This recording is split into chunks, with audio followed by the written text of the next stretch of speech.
Assalamualaikum warahmatullahi wabarakatuh. Salam sejahtera untuk kita semua. Baiklah teman-teman, pada video kali ini dalam sesi memahami cara kerja internet, kita akan membahas tentang apa itu TCP atau IP. Apa itu dan mengapa hal tersebut penting. Yang pertama itu, apa itu TCP/IP? TCP/IP merupakan model jaringan komputer dan rangkaian protokol komunikasi yang digunakan di internet dan jaringan komputer.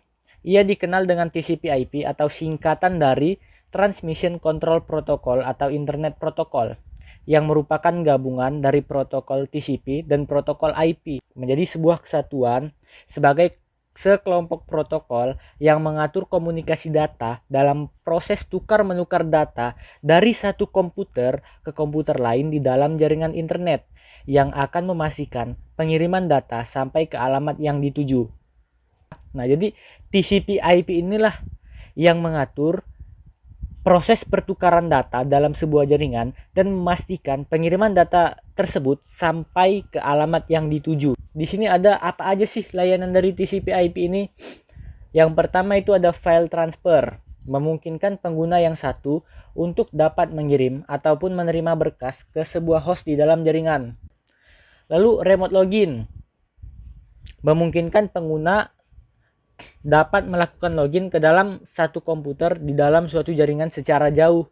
Lalu email, nah dari namanya juga udah pasti pada tahu ya, digunakan untuk menerapkan sistem surat elektronik. Jadi kenapa email bisa sampai ke tujuan? Ya karena ada TCP/IP ini yang mengatur lalu lintas datanya. Lalu ada NFS, Network File System, pelayanan berkas yang dapat diakses dari jarak jauh. Nah, berbeda dengan file transfer itu memungkinkan kita untuk berbagi file dalam satu jaringan komputer. Sementara NFS ini seperti misalnya yang kalian tahu itu Google Drive. Nah, jadi kita dapat menyimpan file kita di sistem internet. Lalu selanjutnya ada name server, berguna sebagai penyimpanan basis data nama host yang digunakan pada internet.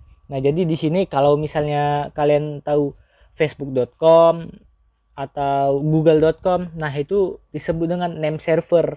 Jadi yang sebenarnya kita akses itu servernya, dan server itu berupa alamat IP atau urutan angka yang acak.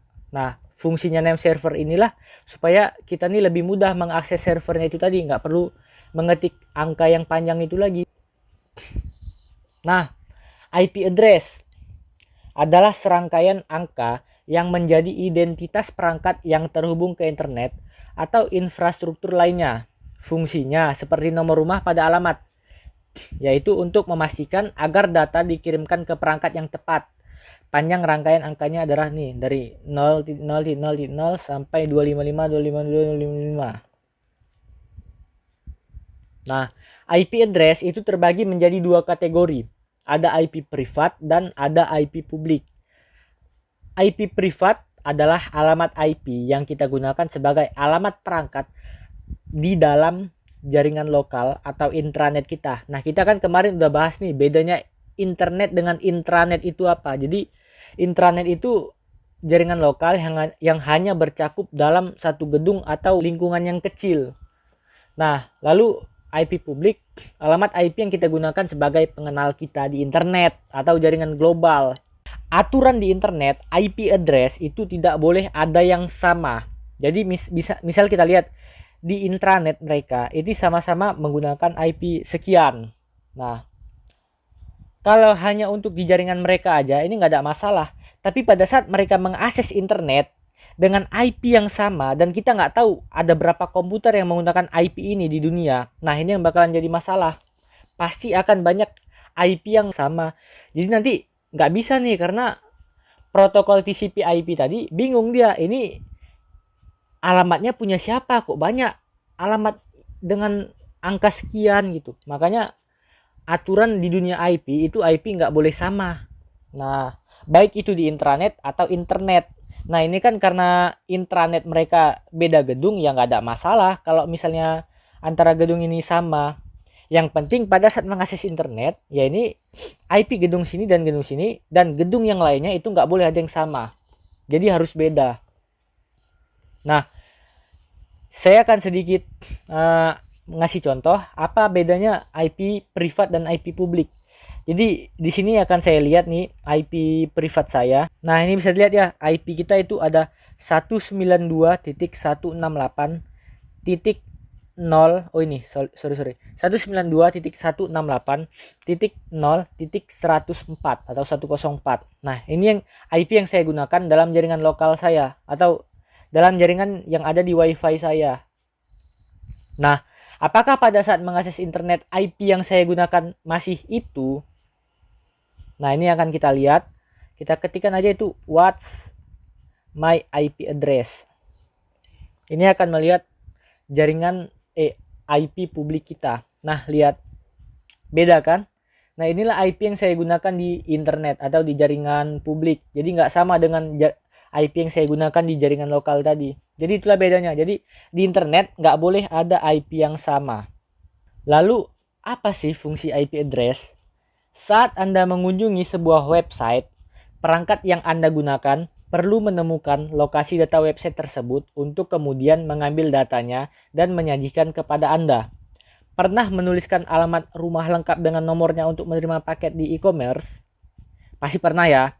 Jadi seperti itulah kira-kira cara kerja alamat IP. Jadi IP ini di perangkat komputer kita itu sama dengan alamat di rumah kita. Jadi itu untuk identitas atau alamat ini ponsel kita berada di mana atau ini rumah kita ada di mana gitu. Nah, itulah fungsinya IP address untuk alamat perangkat kita. Nah, nih. Jadi memastikan agar paketnya itu tadi sampai ke rumah kita, nggak sampai ke tujuan yang lain, nggak kesasar gitu, karena udah ada alamatnya. Dan alamat itu ya pasti beda dalam setiap perangkat komputer. Ya sama dengan rumah lah. Nggak mungkin ada rumah yang sama. Misal rumah saya nih ada di Gang Damai, Lorong Teratai, nomor sekian. Itu nggak mungkin ada rumah yang sama dengan rumah saya. Nah, ini kurang lebih seperti ini, ada macam komplek gitu ya. Jadi dalam satu komplek itu pun nggak mungkin ada yang sama. Ini misal 192.168.1.1 alamat rumahnya atau alamat perangkatnya. Nah, yang di sini 192.168.1.2 dan seterusnya itu harus beda karena di internet nggak boleh ada IP yang sama. Cara kerjanya gimana sih? Jadi yang pertama, komputer terhubung ke router jaringan yang biasanya disediakan oleh penyedia layanan internet atau ISP, atau kalau misalnya kalian masih belum familiar dengan ISP, tahu Telkomsel, Telkom, XL, Axis. Nah, yang memberi kita layanan internet itulah disebut dengan ISP. Kemudian router akan berkomunikasi dengan server tempat website disimpan untuk mengakses file yang perlu dikirim kembali ke komputer kita. Jadi misal kalau kita lihat video di YouTube, nah kita kan nyari nih video di YouTube, apa yang kita cari itu yang akan dikirim kembali ke komputer kita. Nah, jadi kita mengirim permintaan, tolong dong lihatkan tutorial membuat website. Oke, dicarikan mereka, lalu dikembalikan lagi ke mereka dengan data yang tersimpan di server mereka ke komputer kita. Jadi komputer, router, dan server memiliki IP address tertentu yang bisa dikenali satu sama lain. Jadi semua perangkat elektronik yang terhubung di internet itu wajib dan pasti memiliki IP address dan pasti berbeda. Dengan alamat inilah masing-masing perangkat bisa berkomunikasi, mengambil data, dan mengirimkannya. Kurang lebih seperti itu dulu pembahasan kita pada hari ini ya. Semoga Anda mempelajari hal baru hari ini. Lebih kurang saya mohon maaf. Assalamualaikum warahmatullahi wabarakatuh.